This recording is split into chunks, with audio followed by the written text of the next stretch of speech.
दादा काल ते मला पाहुणे बघायला आलते, काय म्हणले रे? मुलीकडच्या नंतर हो म्हणले होते, पण मीच नाही म्हणलो. तू का नकार दिलास? त्याने रात्रीची वरात काढायचं बोलाल ते. मग त्याला काय अडचण आहे? अहो भाऊजी, तुम्ही दिवसा नीट दिसत नाही, मग रात्री काय ढेकळं दिसणार?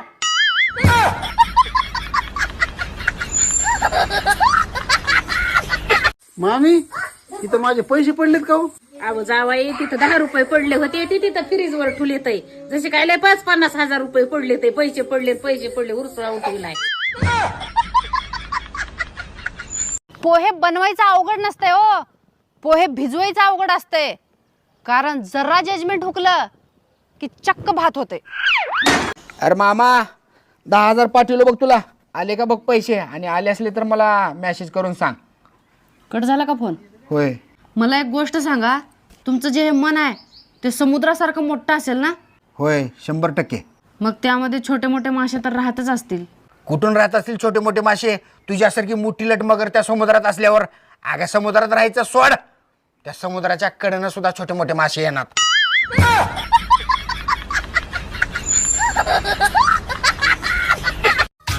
सुनो, आज से मैं जल्दी सोऊंगा और जल्दी से उठूंगा. क्यों ब्लॉक कर दिया क्या उस कलमुही ने?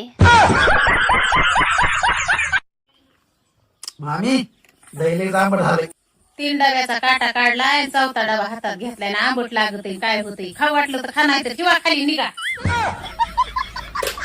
हॅलो, अहो तुम्ही येतात का नाही मटण खायला, का देऊ ते जावायला? मग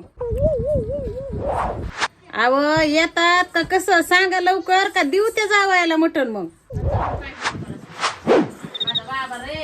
मग काय करता, का देऊ ते जावायला मटण? मामी काय एकदा फायनल सांगा बरं, मला लय काम आहे गावात तुमच्या, ह्याच्यामुळे मी थांबलोय. काय हलकट माय जावाई, टपूनच बसली. मामी धोरडीला एखादा बकरा बिकरा कापा. अहो जावाई, तुमच्या भिन आम्ही ते मटणच खायचं सोडून दिलं. कमवून होतच केलं. त्या तिथं टेबलवर 125 रुपये ठुलेत, ते घ्या. आणि ते 100 रुपयाचं चिकन आणा, आणि ते वरचे 25 रुपये राहतात का, त्याचं काय घ्यायचं ते घ्या तुम्हाला. पण आता काय तुम्ही त्या तळ्याच्या अलीकडे इकडे येऊ नका.